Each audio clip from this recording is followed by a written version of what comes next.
How's it going, you guys? Thenamesjustb here. Welcome to my channel.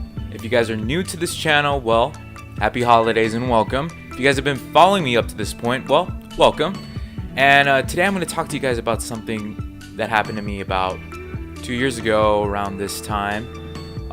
Something that changed my life completely. This was an event that I didn't see coming, but I totally could have prevented. You know, when you look back on things, you're like, I wish I would have done things differently. This one in particular changed my life a lot. I learned a lot from this. So let's go back to 2016, the end of 2016, December. I used to work for Nike, and working for Nike, I had a lot of friends there, a lot of coworkers that were very into sports. The main sport that we were into was basketball. So what we used to do was we would go to this place called the Jesse Turner Center, and we would play pickup basketball there. And we had enough people at one point that we could basically run full court, and we would run fives, and it was a really, really good time.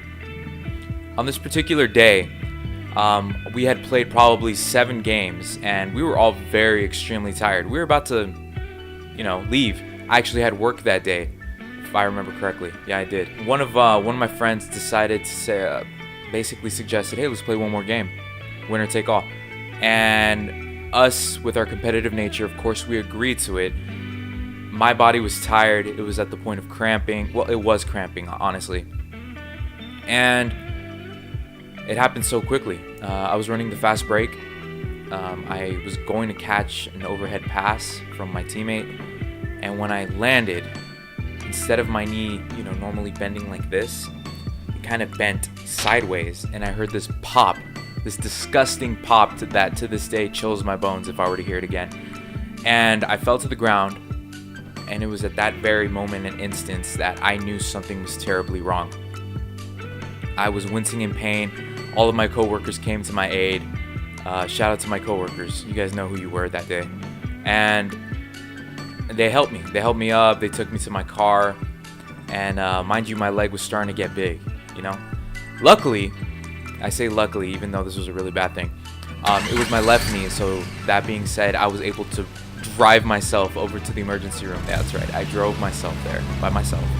And once I got to the front, I actually parked in front of the emergency section, where technically it's supposed to be drop-off only. There was a security guard there, I remember. And he came up to me and he was like, hey man, you can't park here. And I was like, all right, I have no choice. And he's like, what are you talking about? I was like, look at my leg. He's like, I don't care. You have to go park somewhere else. And so then me, like in pain, got out of the car. I was hobbling on I was basically hopping on my right leg, showed him my elephant-sized leg, and this dude's demeanor completely changed. He was just like, oh, in that case, okay, I didn't know it was like that. And I was like, sure. And he's like, okay, well, you still can't park here. What are you going to do about that? It was at that moment that I called my parents. Luckily, they were home and they were nearby. So they came over. My parents were both really mad at me because my mom always tells me before I go to play, basically be careful, to stretch, basic mom things. And me, not knowing the limits of my body or not paying attention to the limits of my body, ended up tearing my ACL. Yep, that stands for the anterior cruciate ligament, and it's basically the ligament that connects the knee and the two parts of your leg that connect to the knee.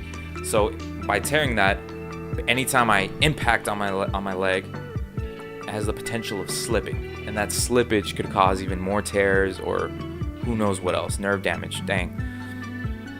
So that was the story. Yeah, that was the story. I was just playing basketball, and it all happened so quickly. Now, what did I learn from this? I learned that you have to take care of your body. You have to pay attention to the signs. And the signs were obviously there. I was super sweaty, super tired. I was cramping, but I wanted to play basketball. Ball is life, right? That particular day, I remember I was supposed to actually hang out with my girlfriend at the time, and I chose instead to play basketball. And I told her, I'll just play some basketball and then I'll go hang out with you afterwards. It's ironic how looking back, everything would have been completely fine if I had just hung out with my girlfriend instead of playing basketball. There's nothing much you can do now. You can think of what ifs and whatnot, but it is what it is. So now, fast forwarding probably from 2016 December to maybe April of 2017. That's when I got my surgery, and I had basically a ligament taken out of my thigh, I believe, the back part of my thigh, and it replaced my ACL. So I have a brand new ACL in my knee, my left knee, and the process of recovery began. And during that process, I remember that I fell into a deep depression. And by what I mean by depression was I felt that a big part of my body had been taken, or not body, a big part of my life had been taken away from me. For me, basketball means everything. It's my hobby. It's my passion. It's one of the things that helps me get through the day. After a long day, I like to go shoot some hoops. And it was stripped away from me. I wasn't able to do that. I wasn't able to leave my house. I was basically confined to these four walls right here that you guys see for months. And it was very sad because I wanted to go do things and I wanted to go live my life and hang out, and I couldn't. I was stuck here because of a decision I had made to continue playing basketball. That being said, during that time I started people watching. So if I would go out, my mom had a wheelchair for me, so I was a wheelchair dude for a little while. And during that time I would people watch, and I realized that, hey, you know what if I took still images of people and the places I've been to and all that, and I started documenting it, kind of like a diary, but not really. And that's where I decided to go purchase my first camera, which was a Canon 70D SLR. And with that camera, I began to take pictures of everything. I started experimenting and finding out different things. And of course, I had help. I had help during this process. My little sister, she's an expert when it comes to filmography, to cinematography, to photography, anything that ends in ography, basically. And she helped teach me the basics, about ISO, about aperture, shutter speed, you name it. And little by little, I started getting really, really good. And I found out that this was my new passion. This was something that I enjoyed doing. And if it wasn't for my girlfriend also at the time, Shelly, she helped me get through that depression as well, because she was always there. She helped me go to school. She helped carry my things. And she was completely supportive about this new hobby that I found in photography. Even though at times I had to make she got out of her comfort zone because she's shy when it comes to cameras. And it was great.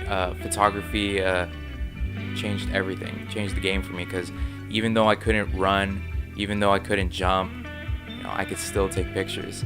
And so I found myself going over to the JT Center, the Jesse Turner Center, we call it the JT Center, taking pictures of my friends while they were playing basketball. During this time, I went to Disneyland a lot, and I just found myself enjoying life, and it was because of photography.